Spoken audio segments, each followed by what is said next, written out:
Shalom saudara-saudari yang terkasih, tema renungan kita Yesus nama di atas segala nama yang dibawakan oleh Pendeta Drison Ginting. Shalom saudaraku, renungan kita hari ini Jumat 17 Mei 2024 dengan judul Pekerja Agung. Ayatnya di dalam Yeremia 18 ayat 3. Lalu pergilah aku ke rumah tukang periuk dan kebetulan ia sedang bekerja dengan pelarikan. Adalah karena Allah sedang memimpin mereka sehingga hal-hal itu terjadi kepada mereka.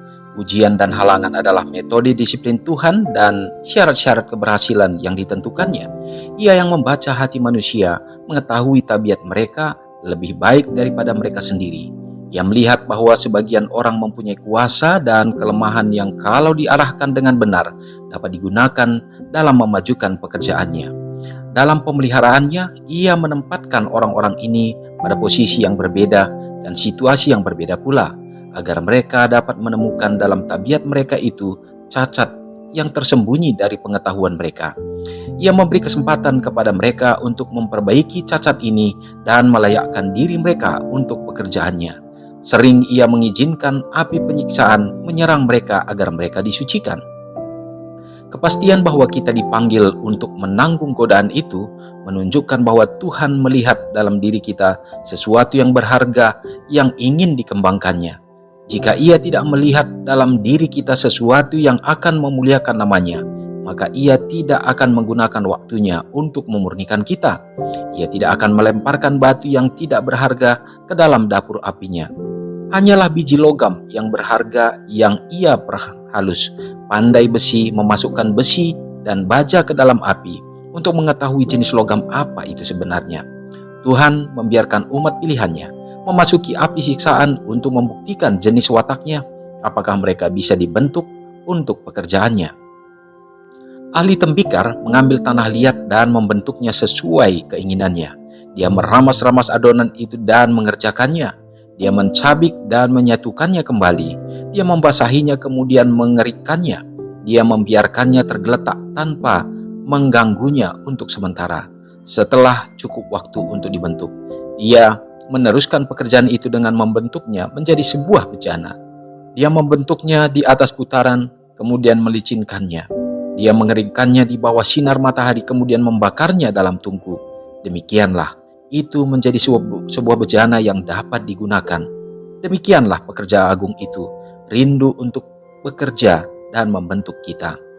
Dengan sebagaimana tanah liat itu berada di tangan ahli tembikar, demikianlah kita berada di dalam tangannya. Bagian kita adalah untuk menyerahkan diri kita untuk dibentuk oleh pekerja agung ini. Renungkan lebih dalam. Bagaimana saya dapat menunda penyelesaian bejana saya dengan melepaskan diri saya dari tangan pekerja agung? Umat Tuhan yang terkasih, pelayanan kita sepanjang hari ini, kita dibekali dengan satu pekabaran yang sangat indah. Sesungguhnya kita semua adalah anak-anak yang dikasihi oleh Tuhan. Kita adalah para hamba-hambanya dan kita adalah pelayan-pelayan yang dipanggil. Dan sementara mungkin kita sekarang ini dibentuk untuk menjadi pekerja-pekerja bagi Allah kita, bagi Yesus kita. Sama seperti pandai besi, sama seperti tukang tembikar, yang mana mereka melakukan dan membuat satu proses yang sangat panjang untuk membentuk dan menjadikan satu bentuk yang sangat indah dan berguna, yaitu dengan berbagai cara. Dan ini dapat digambarkan juga dalam kehidupan manusia. Tuhan mengizinkan dan juga melalui kesulitan kesusahan yang kita hadapi. Sesungguhnya Tuhan senantiasa memandang kita dan Dia juga melihat kita. Semua itu dipergunakan oleh Tuhan kita untuk dapat membentuk kita juga untuk menjadi anak-anak Tuhan yang tangguh, yang dapat menjadi rekan sekerja bagi Allah untuk menyatakan kemuliaan Kristus. Dan di mana itu juga menyatakan bagaimana kita sementara diproses di dalam penyempurnaan iman kita. Janganlah kiranya kita berhenti di dalam proses itu, tapi biarkanlah kita berada pada tangan yang benar, yaitu pekerja agung kita. Semoga Tuhan menolong kita. Mari kita berdoa. Terpujilah Allah Bapa yang bertahta dalam kerajaan sorga. Terima kasih ya Tuhan, hari ini kembali kami diingatkan melalui pekabaran ini yang menolong kami Bapa untuk menyadari bahwa kami sesungguhnya hidup di dalam kesusahan, hidup dalam kesulitan, tetapi tidak terlepas dari pandangan mata Tuhan yang senantiasa rindu untuk memberikan yang terbaik bagi kami. Namun semua itu menjadi satu proses ya Bapa, di mana Tuhan tetap turut campur untuk menjadikan kami menjadi alat-alat Tuhan, anak-anak Tuhan yang terbaik, di mana karakter kami, tabiat kami harus dipoles dan dibentuk menjadi sempurna di hadapan Tuhan. Biarlah kami menyadari ya Bapa, dan kami menyerahkan sepenuhnya ke dalam tangan Tuhan. Hari ini Bapa, dimanapun umat-umat-Mu berada, di perkotaan, di pedesaan, dalam semua usaha tangan pekerjaan yang dilakukan, kegiatan pelayanan masing-masing, Tuhan menjaga, memberkati, memberikan kesehatan dan keselamatan. Dan melalui kelimpahan yang Tuhan karuniakan dari sorga, untuk membawa kecukupan dalam segala kebutuhan dan dalam keperluan kehidupan. Berkati anak-anak dalam pertumbuhan mereka, dalam perkembangan mereka, seimbang secara fisik, mental, terutama dalam pertumbuhan kerohanian mereka.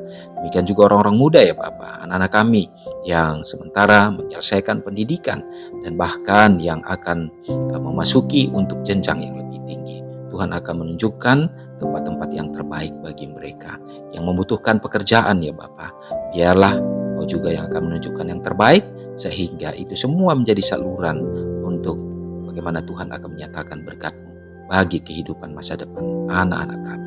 Ya Bapa, berdoa bagi orang tua yang sudah lanjut usia dalam kehidupan mereka, Tuhan juga akan peliharakan. Begitu banyak saat ini bencana alam yang sedang terjadi di sekitar kami ya Bapa, sehingga mengakibatkan banyak anak-anak Tuhan yang menderita.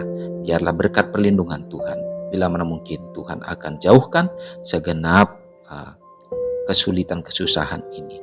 Namun di antara semua ini Bapa, biarlah dapat membukakan hati kami untuk memandang bahwa ini menunjukkan dekatnya akan kedatangan Tuhan. Terpujilah Engkau Bapa.